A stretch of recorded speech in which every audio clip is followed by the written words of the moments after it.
네, 2주간 지나고 여러분들 뵙게 되는데, 오늘 뵙고 나니까, 목사님 더 쉬셔야 되는데 왜 나오셨습니까? 이렇게 말씀하시는 걱정스러움도 느껴집니다. 육신적으로는 집에 있으면 조금 더 쉴 수 있겠지만, 마음이 편치를 못해요. 그리고 이곳에 와 있는 게 훨씬 더 제게는 영적으로 위로가 되고 또 힘이 된다라고 제가 그것을 알고 있어서 이 자리에 힘들지만 나왔습니다. 병원에 급히 입원하게 됐다. 또 약간의 수술도 받았다. 그리고 집에서 가려 중이다. 이런 얘기를 듣고 어떤 목사님이 저한테 물으세요. 목사님, 암하고 싸우시느라 많이 약해지셨는데 참 많이 힘드시죠? 그때 제가 뭐라고 대답했을까요? 힘들긴요. 어차피 하나님과 동업하는 건데요. 이렇게 얘기했습니다. 하나님과 동업하는 건데요. 목사로서 목회 일만 하나님과 동업이 아니라 그리스도인으로서의 인생길 모두가 저는 하나님과의 동업이고 하나님과의 동행이라고 믿고 있습니다. 여러분들도 지금 하나님과 동업자인 셈이세요. 그렇게 말해놓고 나서 제 마음속에 다시 이런 생각이 들었습니다. 정말 안 힘드나? 정말 안 힘들까? 생각해보니까 힘들어요. 정말로. 예. 오늘도 일부 예배 처음에 드릴 때는 그래도 좀 괜찮았는데 일부 예배 드리고 설교하고 나서 보니까 힘이 쭉 빠져갖고서 좀 이렇게 지쳐서 이렇게 앉아있다가 다시 이제 2부 예배 드리려고 좀 힘이 된 것 같아서 나왔다가 찬양 때 좀 조절을 해야 되는데 찬양 때 조절이 안 되고 그러면 다리에 좀 후들후들 힘이 떨리기도 하고 그렇습니다. 왜 힘들지 않겠습니까? 지금 이 순간만이 아니라 우리의 인생길이 왜 힘든 순간들이 없겠습니까? 아무리 하나님과의 동행이고 동업이라 하더라도 우리는 힘든 순간, 힘든 시기를 지날 수밖에 없습니다. 하지만 분명히 제가 마음속에 확신하고 있는 바는 이겁니다. 내가 힘들고 약할 그때에 하나님은 더 일하실 것이다라는 것. 그로 인해서 하나님의 강함이 더 드러날 것이다라고 하는 것. 저는 이것을 믿고 있습니다. 그래서 별말하지 않고 이 자리에 서 있어도 그게 위로가 되고 은혜가 된다라고 하시는 그 말씀이 저는 그런 뜻이라고 생각해요. 인간의 연약함이 드러나는 게 아니라 그를 통해 일하시는 하나님의 강함이 증거될 수 있기 때문인 겁니다. 네, 저는 육신적으로 연약한 형태입니다. 하지만 여러분들 우리 모두가 사실은 연약한 존재들입니다. 비정상적인 부분들이 굉장히 많이 있는 게 우리 서로의 모습입니다. 그래서 어떤 책에 보니까 그런 말이 있더라고요. 우리는 서로를 알아가기 전에는 다 같이 정상으로 보인다고요. 서로를 알아가면 알아갈수록 저 사람의 비정상적인 모습이 우리한테 보여지게 된다는 거예요. 자기 자신 안에 있는 약한 부분, 연약함들 어찌합니까? 그런 우리들에게 위로가 되는 말씀이 있는데 바로 이게 오늘 본문의 말씀입니다. 나는 연약하지만 나를 통해 일하시는 하나님은 강하시다라는 것. 나는 연약하지만 나를 통해 일하시는 하나님은 강하시다. 자, 저 개인적으로도 힘든 시간들을 보내고 있고 또 우리 인생길 가운데도 자주자주 경험하게 되는 그 힘들고 약함의 시간들 가운데서 오늘 우리는 이 말씀을 통해서 힘듦을, 그 약함을 어떻게 이겨내고 믿음으로 극복해 나아가야 하는가라는 것을 함께 생각해 보기를 원합니다. 본문으로 가보시죠. 사도 바울이 고린도 교회에 보낸 두 번째 편지입니다.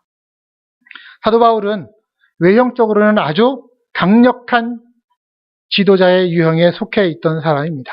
한번 결심하면 쫙 밀고 나가는 추진력이 대단했던 사람이고요. 배운 것은 얼마나 뛰어나고 많은지요. 재능은 얼마나 있고 은사는 얼마나 풍부했는지요. 또 열심은 다른 모든 사람을 뒤로 물리칠 만큼 하나님을 향한 열심이 있었던 사람입니다. 수많은 장점을 가지고 있었던 사람이지만 그럼에도 불구하고 사도 바울이 자기 자신에게 연약함을 느껴야 되는 모습들이 있었다라고 오늘 성경에서는 기록합니다. 자기 자신 안에 있는 육체의 질병을 두고서 스스로 그것을 육체의 가시라고 표현을 했어요. 육체의 가시. 뭐가 육체의 가시였을까? 추측을 해보자면 아마 여러 가지 질병들이 사도 바울에게 있었다고 하는데 사도 바울이 어떤 일은 그러더라고요. 기록상에 보면은 저기 고대 문헌에 보면은 대머리였었다고. 네, 그래서 그게 육체의 가시는 아니었던 것 같고, 네, 아마 고질적인 안질이 있었는데요. 그게 사도 바울에게는 육체의 가시가 되지 않았을까라는 생각들도 해봅니다. 어쩌면 다메섹으로 가는 도중에 강렬한 빛과 함께 예수 그리스도를 만났을 그때의 그의 눈에 얻었던 병이 아닌가도 생각을 해볼 수가 있습니다. 자, 그 병이 무엇이든지 상관없습니다. 바울은 그 병이 떠나가기를 위해서 하나님 앞에 3번씩이나 강력하게 기도했지만 그때 하나님이 주신 응답은 뭐였습니까? 내 은혜가 내게 족하다. 한번 따라할까요? 내 은혜가 내게 족하다. 이거를 나 자신에게로 풀면 어떻게 됩니까? 하나님의 은혜가 내게 이미 충분하다라고 하는 것입니다. 하나님이 내게 이미 베푼 것으로 나는 충분하다라는 거죠. 여호와는 나의 목자가 되시니 내가 부족함이 없으리다라고 하는 고백입니다. 이 하나님 말씀을 마음에 새긴 사도 바울이 결국에 고백하는 게 자신의 이런 연약함에도 불구하고 오히려 그 연약함이 자신의 강함이 될 수 있다라고 얘기를 하고 있죠. 10절 말씀을 보십시오. 내가 그리스도를 위하여 약한 것들과 능력과 궁핍과 박해와 곤고를 기뻐하노니 자기 자신의 몸 안에 있는 약한 것들뿐만 아니라 외부로부터 다가오는 능욕이나 궁핍이나 박해와 곤고들이 있다 할지라도 그것들을 탓하고 원망하는 것이 아니라 기뻐하는데 이유는 뭐냐? 내가 약한 그때에 곧 강함이니라. 내가 약한 그때가 나 스스로는 아무것도 할 수 없다고 생각하는 그때가 곧 내 안에서 일하시는 하나님의 강함이 드러나는 순간이다라고 이야기를 하고 있는 것입니다. 흔히 패러독스라고 얘기하죠. 역설입니다. 말이 안 되는 것 같지만 자세히 들여다보니까 그 안에 진리가 숨어 있더라. 이게 패러독스의 얘기죠. 자, 하나님이요. 우리를 창조하셨을 때 우리를 모든 면에서 강하게 만들지를 않으셨습니다. 연약한 부분들이 있게 만드셨어요. 육신적으로 연약한 부분들. 또 어떤 이는 성품적으로 연약한 부분들이 있습니다. 가정적으로 연약한 부분들, 가정의 환경이나 물질적인 환경뿐만 아니라 부모로부터 받는 어떠한 정신적, 영적 유산들도 마찬가지입니다. 연약한 부분들이 있습니다. 자신의 인생의 경험들 가운데서 연약한 부분들을 많이 경험한 사람들도 있습니다. 영적으로도 연약해서 쉽게 넘어지는 사람들도 있습니다. 그러나 그런 연약함에서 우리가 알아야 될 것은 우리를 강하게 하고자 하는 하나님의 계획이 우리 연약함 안에 숨겨져 있다고 하는 것입니다. 진정으로 온전해지기 위해선 그 연약함이 주는 영적인 유익을 깨닫고 마음에 새길 수 있어야 하는 거예요. 자, 우리가 오늘 그것을 함께 생각해 보기를 원합니다. 나의 연약함이 내게 주는 영적인 유익이 무엇일까? 우선 첫 번째는 우리는 우리의 연약함을 알 때에 겸손할 수가 있습니다. 사실 우리 인간은 참 많이 교만하죠. 모든 사람이 다 교만합니다. 자기 자신이 최고인 것 같습니다. 인간의 내면에 심리학자들이 말할 때 자아 신화 콤플렉스가 있다고 그래요. 이거는 자기를 신격화하고자 하는 겁니다. 어떤 두 사람이 만나서 얘기를 합니다. 나는 신의 아들이다. 그러니까 그 상대방이 이렇게 얘기합니다. 나는 너 같은 아들을 둔 적이 없다. 서로 자기가 신이라고 하는 거예요. 자기가 못할 것이 없다라고 하는 거예요. 환자들이죠, 이거는. 네. 사실 인류가 죄에 유혹될 때 사단이 찾아와서 가장 먼저 던졌던 미끼가 바로 이겁니다. 네가 이것을 먹으면은 눈이 밝아지고 하나님과 같이 되리라. 너도 신이 될 수 있어? 너도 하나님이 될 수 있어? 이런 얘기예요. 인간이 지금도 이 유혹을 끊임없이 받고 있다는 사실을 여러분 아십니까? 그래서 우리는 자주자주 깨달아야 됩니다. 내가 한계를 지닌 인간임을 기억해야 되는 겁니다.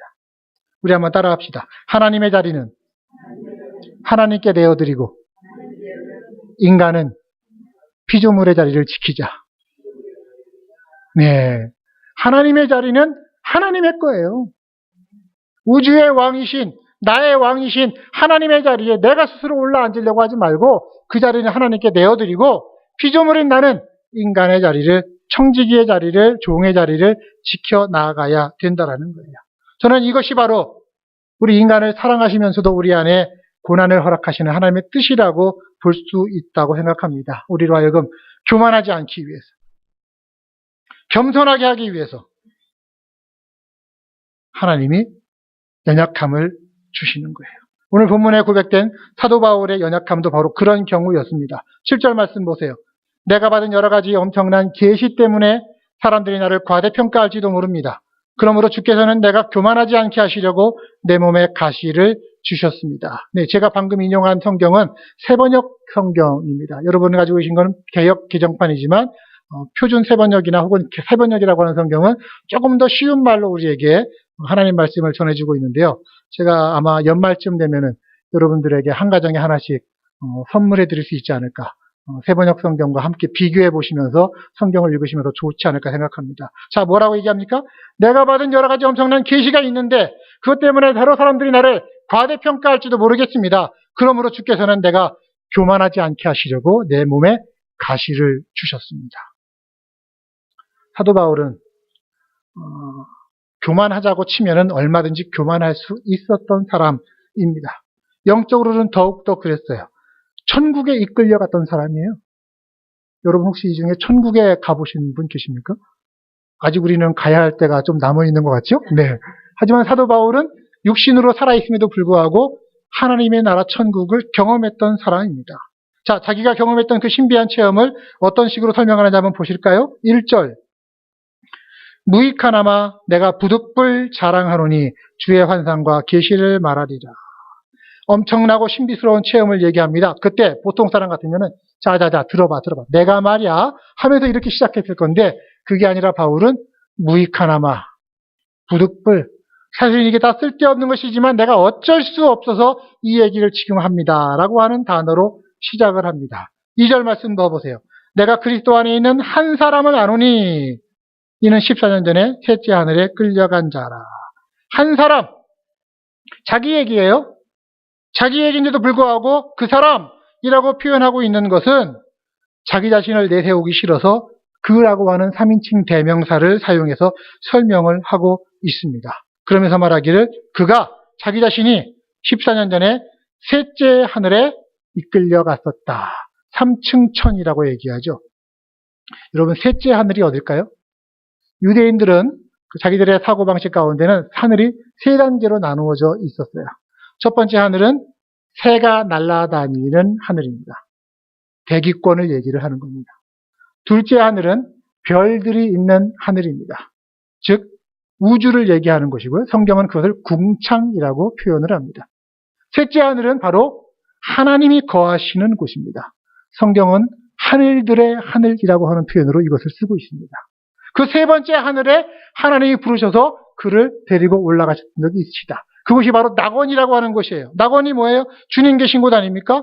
그곳에서 그는 하나님의 신비한 음성도 직접 들었고 장차 자기 자신이 육신을 벗고 그곳에 이르렀을 때 벌어진 일들을 예수 그리스도 다시 오셨을 때 일어날 일들을 미리 맛보았다라고 이야기를 하고 있는 거예요. 엄청난 황홀경을 경험한 순간들입니다. 자, 얼마나 내세우고 싶었던 얘기일까요? 자랑하고자 하면은 얼마든지 자랑할 수 있는 이야기이지만 바울은 지금 얼마나 겸손합니까? 왜 겸손한지 아세요? 천성적으로 겸손한 것인지 아닌지는 모르겠지만 주된 이유 중에 하나가 오늘 얘기에 나옵니다. 바로 그의 육체의 가시 때문이었습니다. 자신이 받은 육신의 고난을 이렇게 해석하고 있는 거예요. 나로 하여금 너무 교만하지 않게 하시려고 하나님이 내게 이러한 육체의 가시와 고난을 주셨다. 받은 바 은혜와 은사가 너무너무 크지만 그것 때문에 남들 앞에서 의시되고 자랑하지 못하게 하기 위해서 나로 하여금 육신의 질병을 하나님이 주셨다. 연약한 인간임을 깨닫게 하기 위해서. 하나님이 택하신 방법이 바로 육신을 치시는 거였다는 겁니다. 한계와 불가능을 가진 인간임을 깨닫게 하기 위해서 연약함과 고난을 주셨다라고 하는 거예요. 사랑하는 여러분, 우리 인간이 겪는 연약함이 이런 것들입니다. 나로 하여금 교만하지 않게 하기 위해. 아니, 하나님이 절대적으로 필요한 존재임을 늘 기억하게 하기 위해서 육신으로 하여금 연약하게 하시고 영적으로 연약하게 만드시고 시험과 고난과 환난들을 경험하게 하십니다. 그러나 그 연약함이 연약함으로 끝나지 않는 것은 연약함을 통하여 우리가 겸손해질 때, 하나님 앞에 무릎 꿇어질 때, 그때 우리는 그 연약함이 주는 영적 유익들을 경험할 수 있을 줄로 믿습니다. 또한 유익들이 있습니다. 두 번째 영적 유익인데요. 그것은 하나님만을 의지하게 되어진다는 것입니다. 자기 자신을 찌르고 아프게 하는 그 육체의 가시를 경험하면서 사도 바울이 한 일이 뭐예요? 하나님 앞에 기도하는 거였습니다. 3번씩이나 이 문제를 놓고 기도했다고 하는데 이것은 횟수로 3번이 아니고요. 할 수 있는 한 이 문제를 놓고 기도했다라고 하는 겁니다. 사랑하는 여러분, 그리스도를 믿는 성도들이 가진 특권 중에 하나가 바로 이겁니다. 연약함 가운데서 하나님 앞에 기도할 수 있다라고 하는 거예요. 문제가 생겼을 때, 아픔을 경험할 때, 고난이 닥쳤을 때 나는 하나님 앞에 기도할 수 있습니다. 기도함으로써 그 고난의 의미를 해석할 수 있게 되어지고 기도함으로써 그 고난을 뚫고 나아갈 수 있는 믿음의 능력도 우리는 덧입힘 받게 되어지는 거예요. 기도라는 게 뭡니까? 하나님의 도우심을 구하는 것이고 곧 하나님, 나는 내 힘 갖고는 안 되니 하나님 의지할 수밖에 없습니다 라고 하는 고백이 바로 기도라고 하는 것이죠. 사람이 왜 등 따숩고 배부르면 하나님을 잊어버리기 쉽습니다. 자기의 옛날 과거를 잊어버리기 쉽습니다. 하지만 약해지면은 달라지죠. 연약함 때문에 꼼짝할 수 없어질 때 그제서야 찬송가 그 가사가 자기의 마음에 새롭게 다가옵니다. 천부여 의지 없어서 손들고 내가 죽여가. 의지할 때가 더 이상 없어가지고 두 손 두 발 다 들고 하나님 앞으로 나아가는 거예요. 기도하는 거예요. 물론 우리가 기도한다고 해서 우리가 원하는 대로 응답이 오지 않을 수 있다는 걸 우리가 잘 알죠. 사도 바울도 하나님 이 육신의 질병을 낫게 해주세요라고 기도했을 때 하나님께로부터 온 응답은 뭐였습니까? NO라고 하는 것입니다. 기도의 응답에는 대략 3가지가 있다고 그러죠. 하나는 yes, 그래 주마 하면서 주시는 거예요. 이건 하나님이 우리가 기도할 때를 기다리셨다가 주시는 겁니다. NO라고 하는 응답이 있습니다. 아니야, 이건 너한테 필요 없는 거야. 쓸데없는 거야 하면서 안 주시는 거. 또 하나는 뭐예요? wait, 기다려라. 때가 찰 때까지 기다리면 내가 그때 가서 주마 라고 하는 거죠. 가장 좋은 때를, 가장 좋은 방법을 하나님이 기다리시고 계신 겁니다. 자, 육체의 가시에 대해서 사도 바울의 기도, 하나님의 대답은 absolutely no 였습니다. 아니라는 거예요. 하지만 그 no가 yes보다 더 좋은 no였다라고 하는 것. 우리는 그것을 믿는 겁니다. 여러분, 우리 인생에도요, yes보다 더 좋은 no로 하나님께서 응답하실 때가 있습니다. 간곡히 기도해도 하나님이, 야, 그건 너한테 내 뜻이 아니야 하면서 yes보다 더 좋은 no로 응답하시는 순간들이 있습니다. 그러면서 하시는 말씀이 그거예요. 내 은혜가 너한테 이미 족하다. 육체의 가시를 남겨두심으로 인해서 그로 인해 더욱더 기도하게 하시고 교만하지 않게 하고 하나님만을 의지하게 하면서 살아가는 겸손한 종이 되게 하시기 위해서 하나님은 그런 일들을 또한 행하시기도 합니다. 그런 깨달음도 또한 기도할 때 우리한테 주어지는 것이죠. 자, 그래서 기도함으로써 우리는 하나님만을 의지할 뿐만 아니라 기도를 통해 하나님의 뜻과 방법들을 깨닫게 되고 그것들을 따라갈 힘을 얻게 되는 것이기 때문에 우리는 기도해야 되는 거예요. 바울은 하나님 은혜로 자기에게 있는 가시의 의미를 깨닫게 되었습니다. 지금까지는 고통스럽게 생각했던 그 가시가 사실은 자기한테 영적인 유익을 준다라는 것을 알게 된 거죠. 그래서 바울은 더 이상 그 가시를 고통스럽게 생각하거나 아니면 그 가시를 허락하신 하나님을 원망하거나 억지로 그 가시의 고통을 참거나 하지 않고 오히려 어떻게 합니까? 그 가시를 기뻐했다라는 거예요. 기뻐했다라는 거예요. 가시가 원인이 된 자기의 약함을 자랑하기 시작했다라고 하는 거예요. 아, 나는 이렇게 연약한 존재예요. 그래서 나는 하나님을 의지할 수밖에 없어요. 왜? 내가 약한 그때가 곧 내 안에서 일하시는 하나님의 강함이 드러나시는 때이기 때문입니다. 이런 고백인 겁니다. 자기가 약할 때 그리스도의 능력이 자기를 통해 온전하게 나타날 것을 믿는 이 믿음. 저는 오늘 그 믿음이 이 자리에 모신 여러분들 모두에게 함께 있기를 소망합니다. 사도 바울, 결국 믿음으로써 자기의 약함을 강함으로 바꾸어 놓았습니다. 자기의 믿음으로써 상처를 영광으로 바꾸어 놓은 사람이 바로 사도 바울입니다. 여러분들도 연약할 때에 그 연약함으로 해서 넘어지지 마시고 도리어 오직 하나님만 의지하실 수 있기를 바랍니다. 그 속에서 하나님과 더 깊은 교제를 나누면서 하나님의 능력 힘입어서 그 연약함을 뚫고 나아갈 수 있는 여러분들 되시기를 주님의 이름으로 축복합니다. 자, 이렇게 자신의 연약함을 알고 그럼에도 불구하고 하나님이 그 약함을 통해 일하신다라는 것을 아는 사람은요, 한 단계 더 나아갑니다. 어디로 나아가느냐? 하나님은 이런 약한 나뿐만이 아니라 내 주위에 있는, 내 옆에 있는 약한 사람도 하나님은 똑같은 방법으로 사용하시는구나 라는 것을 알게 되어지는 겁니다. 자신의 약함을 사용하시는 하나님을 믿는 사람은요, 다른 사람 절대 무시하지 않아요. 다른 사람의 약함을 함부로 꼬집지 않습니다. 흔히 강하다라고 하는 사람들의 약점이 그거 아닙니까? 독선적인 거. 내가 옳다라고 하면서 자기를 강하게 주장하는 거 아닙니까? 쉽게 남을 무시하고 남하고 협력하지 않으려고 드는 거 아닙니까? 하지만 약한 자를 통해 일하시는 하나님을 믿는 사람들은 상대방의 약함을 바라보는 게 아니에요. 그 약함 속에서 일하시는 하나님의 능력을 바라보는 눈을 가져야 되는 겁니다. 그래서 약한 자임에도 불구하고 함께 손 내밀어서 손 붙잡고 같이 걸어가는 거예요. 이게 교회입니다. 교회는 그런 겁니다. 약한 사람들끼리 하나하나씩 모여서 하나님의 능력을 이루어가는 믿음의 공동체. 가시투성이 사람들의 모임. 누구라도 교회에 와서는 자신의 강함을 드러내고 자랑할 것이 아니라 도리어 자신의 약함을 고백하며 그 속에서 일하시는 하나님을 높일 수 있어야 되는 것이죠. 아무리 약한 자라도 그 위에 하나님의 능력이 부어질 때 얼마든지 큰 일을 할 수 있다라는 것을 우리가 믿는다면, 그것을 또한 실제로 행하는 것이 교회라고 하는 곳임을 믿는다면, 그런 코워킹하는 것, 함께 협력하는 것, 동역하는 기쁨, 동역하는 능력들, 우리 교회 안에 용솟음 칠 줄로 믿습니다. 우리가 함께 그런 교회를 만들어 가기를 원하는 거예요. 그게 거룩한 동행이고 함께 지어져가는 과정이 되는 것입니다. 자, 사도 바울이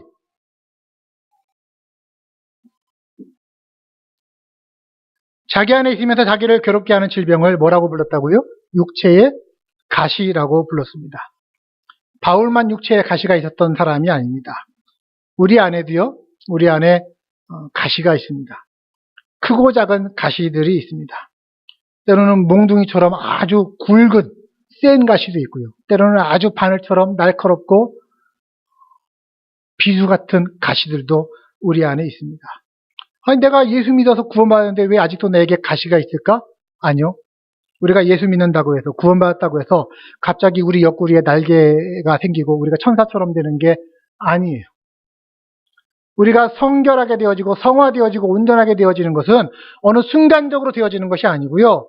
하나님이 점진적으로 우리를 온전케 하시고 우리를 영적으로 자라게 하시면서 말씀으로 젖을 먹여가시고 성령의 감화를 주시고 또한 고난을 통해서 우리를 연단시켜 가시는 그 과정들을 하나하나를 밟아갈 때에 우리는 성결의 과정들을, 성화의 과정을, 온전함의 과정들을 밟아가게 되는 겁니다. 그때 주로 사용되는 것 중에 하나가 바로 우리의 가시라고 하는 거예요. 자, 육체의 가시만이 아니죠. 어떤 사람한테는 이웃이, 사람이 가시일 수도 있고요. 환경이 또한 가시일 수도 있습니다. 성경은 이렇게 얘기합니다. 사람이 가시일 수 있다. 민수기 33장 55절. 너희가 그 땅의 주민을 다 쫓아내지 아니하고 너희와 함께 살도록 허락하였다가는 그들이 너희 눈에 가시가 되고 옆구리에 찌르는 바늘이 되어서 너희가 살아갈 그 땅에서 너희를 괴롭힐 것이다. 하나님이 이스라엘 백성들 가나안 땅에 들어가게 하실 때에 그곳에 있는 원주민들을 다 멸하고 쫓아내도록 하셨습니다. 하지만 그렇게 하지 않고 그들을 함께 내버려 두고서 같이 살게 했을 경우에는 결국엔 어떻게 될 것이냐? 눈에 가시가 되고 옆구리에 찔리는 것이 될 것이다. 사람이 가시가 될 수 있다는 것을 가르쳐주는 대목입니다. 환경도 또한 가시가 될 수 있습니다. 창세기 3장 18절. 땅이 내게 가시덤불과 엉겅퀴를 낼 것이다. 인간이 죄를 짓고 죄가 세상에 들어온 이후에 이 세상은 힘들고 고단하게 일해야만 살아갈 수 있는 세상이 되었습니다. 우리는 그래서 살아가는 동안 우리를 둘러싼 환경이 우리에게 가시가 되고 찌르는 엉겅퀴가 되어서 우리를 둘러싸고 있는 것들을 수없이 자주자주 경험하게 되어집니다. 어디 이런 것만 가시일까요? 신앙생활을 하면서도 교회 생활을 하면서도 우리의 삶 속에서 여러 가지 가시를 우리는 경험합니다. 가정에서도 마찬가지죠. 남편이 아내한테 가시가 되어서 사사건건 그 아내를 찌르는 그런 남편이 있을 수 있어요. 혹은 아내가 남편에게 가시가 되어서 바가지 긁고 고통을 주고 눈에 가시처럼 그렇게 남편에게 다가가는 아내도 있을 수 있습니다. 자기 옆에 있는 배우자 찌르지 마시고 지금. 네. 자식이 가시가 되어서 자식 때문에 땅을 치고 울며 탄식하며 통곡하는 부모가 있을 수 있고요. 형제가 때로는 가시가 되어서 계속해서 괴롭힘을 주고 고통을 당하는 경우들도 왜 없겠습니까? 때로는 부모님이, 때로는 이웃이, 때로는 안 믿는 사람이 가시가 되어서 괴롭힘 당할 때가 있습니다. 신앙생활 한번 해보려고 교회에 찾아왔는데 먼저 믿는다는 사람들이 오히려 나를 찌르는 가시가 되어서 내게 다가오는 경우들, 맛보는 순간들도 우리는 있습니다. 때로는 우리가 경영하는 비즈니스가 가시가 되기도 합니다. 그것 때문에 내가 먹고 살기도 했지만 그것 때문에 괴로움 당하고 낙심하고 좌절하기도 합니다. 학업이, 직장생활이 우리의 가시가 되어서 우리를 찌를 때도 있습니다. 건강은 또한 어떻습니까? 저의 경우에도 그렇고 갑작스럽게 닥쳐오는 건강의 가시들, 그럼으로 인해서 나약해지고 연약해져서 사명 다 감당하지 못하는 것들. 하나님의 일꾼들을 무너뜨리는 방법은요, 여러 가지가 있대요, 사탄에게. 그 중에 가장 대표적인 방법들이 뭐냐? 아주 크게 시험 들어서 넘어뜨리는 것이 아니고요, 육신을 연약하게 만드는 것, 쇠약하게 만들어가는 것, 마음을 상하게 해나가는 것. 이 모든 것들이 다 가시로서 찔림받는 건데 그런 것들 때문에 하나님의 일에서 멀어져 가게 되어지는 것. 사탄의 전략 중에 하나라고 하는 겁니다. 이런 많은 가시들, 수없이 많은 종류의 가시들이 지금 우리에게 다가오고 있습니다. 어떻게 해야 됩니까? 가시가 나를 찔릴 때 어떻게 해야 됩니까? 기억하십시오. 가시에 저항하지 마시고요. 먼저 자신이 변화될 수 있어야 됩니다. 바울이 3번씩이나 어쩌면은 가시에 저항을 하면서 가시를 없애달라고 기도했지만 헛수고였었어요. 8절 9절 다시 볼까요? 이것이 내게서 떠나가게 하기 위해서 내가 3번 주께 간구했더니 나에게 이르시기를 내 은혜가 네게 족하다. 이는 내 능력이 약한 데서 온전하여 짐이라. 너한테는 그 가시가 있는 게 좋아. 그게 내가 은혜의 도구로서 너에게 준 것이야. 하나님의 말씀이에요. 가시를 주신 하나님의 뜻이 뭡니까? 찔림받아서 변화되라고 주신 겁니다. 가시에 저항하고 가시와 싸우면은 내 손이, 내 몸이 피투성이가 될 수밖에 없습니다. 남편이 내게 가시가 될 때 맞서 싸우는 게 아니라, 아내가 내게 가시가 돼서 자꾸 찌를 때 아내와 맞서 싸우는 게 아니라, 내가 이걸 통해 변화돼야 되겠구나 생각하는. 하나님 앞에서 생각해 보는 겁니다. 자기 자신을 돌아보는 거예요. 내가 뭔가 부족함이 있어서 하나님이 나를 변화시키려고 내게 이런 아내를, 내게 이런 남편을 가시로 만들어 주셨으니 내가 깨어져야 되겠다. 이게 하나님이 내게 주신 은혜의 방편이다라는 것을 받아들일 수 있는 거예요. 그게 믿음의 사람이라고 하는 겁니다. 며칠 전에 저희 가정이 개인적으로 결혼 20주년을 맞이했습니다. 20주년 하니까 속으로 코웃음 튀시는 분들 계시죠. 네, 우리는 50년도 넘었는데 하시는 분들. 20주년이지만 파란만장한 시간들을 보냈습니다. 특히 결혼 초창기에 상대방에 있는 나와 다른 모습 때문에 얼마나 아프고 힘들었는지, 서로에게 느껴지는 수많은 가시들 때문에 얼마나 많이 찔리고 상처를 받았는지, 그거는 비단 저희 부부뿐만 아니라 많은 부부들이 서로 함께 맞춰가는 과정 가운데 경험했던 시간들이라고 생각합니다. 하지만 20년 정도 이렇게 지내보니까 조금 알겠어요. 뭐냐? 그때 그렇게 나를 그렇게 찌르던 그 모습이 지금에 와서 내가 이렇게 연약함을 경험할 때 보니까, 오히려 그 가시 같은 모습이 나를 지금 감싸주고 있고, 지금 나를 보호해주고 있구나, 라고 하는 것들을 알게 되어지는 겁니다. 여러분, 가시를 주신 목적이 뭐라고요? 나를 변화시키기 위함입니다. 세상의 모든 것들은 목적을 이루면 더 이상 존재할 필요가 없어요. 사라지는 거예요. 인간도 마찬가지고, 목적과 사명을 다 이루면 사라지는 것이고요. 가시도 마찬가지입니다. 우리가 변화를 받으면 가시의 목적이 이미 성취됐기 때문에 더 이상 가시의 역할을 할 필요가 없어지고 자기 품 안에서 녹아지는 거예요. 그게 가시의 모습입니다. 그러니까 평생토록 가시에 찔리고 상처받는 이유가 뭡니까? 저항하기 때문이에요. 나는 안 변하려고. 그래서 어떻게든지 저 상대방에게 있는 가시를 내가 부러뜨리려고. 그렇게 하다 보니까 자기 자신이 더 상처받을 수밖에 없게 되는 거죠. 그보다 더 우리에게 필요한 방법은 뭐예요? 가시에 찔려서라도 하나님 앞에서 깨어지고 회개할 건 회개하고 변화되고 순종하고 더 성숙한 인격을 갖게 되어지면 가시는 더 이상 찌를 힘을 잃어버리며 녹아지게 될 것을 저는 믿습니다. 그러므로 여러분, 가시가 왔을 때 가시를 먼저 바라보지 마시고요. 하나님을 먼저 바라보시기를 바랍니다. 하나님만 바라보는 거예요. 하나님 앞에서 철저하게 깨어지고 변화되어지면 도리어 그 가시가 큰 복과 은혜의 원천과 통로가 된다는 것을 우리는 경험하게 될 것입니다.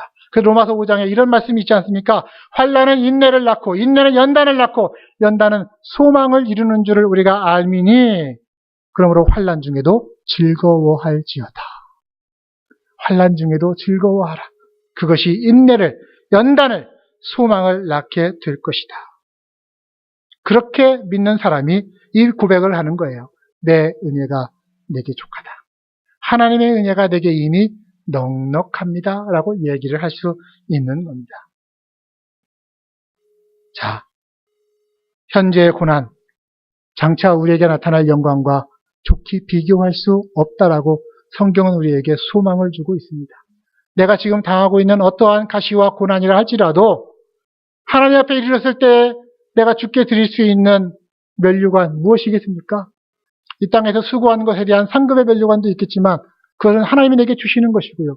내가 주께 드릴 수 있는 면류관은 하나님, 내 부족한 모습으로 내가 하나님 믿고 따라오면서 이렇게 가시에 찔리고 연단받고 하나님 앞에 무릎 꿇고 하다가 이렇게 성숙한 인격으로 그리스도를 닮은 모습으로 주님 앞에 서게 된 것을 감사합니다 하면서 주께 드릴 수 있는 내 인격의 면류관을 준비할 수 있어야 되지 않을까요? 자기 힘으로 살아갈 수 없는 것을 고백하면서 우리 이렇게 같이 기도할 수 있었으면 좋겠습니다. 하나님, 내 힘으로는 내가 살아갈 수가 없습니다. 나는 너무나 무능하고 연약한 존재이기 때문입니다. 아버지께서 나를 붙들어 주시지 않으면 나는 숨쉴 수도 없고 일어나 걸을 수도 없고 이 어떤 일을 행할 수도 없으니 부디 나를 살려주십시오. 약할 때 우리는 하나님을 찾게 됩니다. 그때 비로소 하나님을 의지하게 되어지고 바로 그때가 우리 그리스도인에게는 가장 강한 때인 줄로 믿으시기를 바랍니다. 내 것을 드러내고 자랑할 때가 아니라 나는 약하지만 내 안에 일하시는 하나님은 강하시다라고 선포할 때에 하나님의 강함이 드러나게 되는 겁니다. 자, 말씀 마무리합니다. 우리가 살아가다 보면 이런저런 가시로 인해서 약할 때가 있죠. 그래서 어느 찬송가 가사는 이렇게 노래합니다. 시험 걱정 모든 괴로움 없는 사람 누군가? 근심 걱정 무거운 짐 아니 진짜가 누구인가? 누구에게나 연약함이 있고 가시가 있습니다. 문제는 가시로 인해서 약해졌을 때 어떤 태도를 취하느냐라고 하는 것이죠. 가시의 의미를 모를 때는 원망하고 낙심하고 탄식할 수밖에 없지만 그러나 하나님이 가시를 통해서 우리를 돌보심을 알게 되어지면 가시를 주신 하나님의 진정한 뜻을 붙들게 되어지면 안심할 수 있고 우리는 기뻐할 수 있고 소망을 가질 수 있을 줄로 믿습니다. 여러분 가시를 하나님의 뜻으로 알고 여러분 품에 안아들이실 수 있기를 바랍니다. 찔려야 한다면 좀 찔리세요. 그리고 비명소리를 내면서라도 깨어지고 눈물 흘리며 회개하고 내 연약함을 알게 되어지고 결국에는 하나님만 의지하고 하나님만 바라보게 되는 여러분들 되시기를 주님의 이름으로 축복합니다. 그럴 때에 우리는 놀랍게 강해질 수 있을 것이고 능력이 있어지게 될 것이고 은혜에 충만하게 될 것이고 더 신령해지고 더 권세 있는 사람이 됨과 동시에 내 안에 있는 가시는 무력해지며 결국은 녹아지게 될 것입니다. 우리 사도 바울처럼 믿음으로 우리의 약함을 강함으로 바꿀 수 있는 존재, 믿음으로써 우리의 상처를 영광으로 바꿀 수 있는 신실한 그리스도인, 그 은혜가 여러분들 모두에게 함께하기를 주님의 이름으로 축복합니다.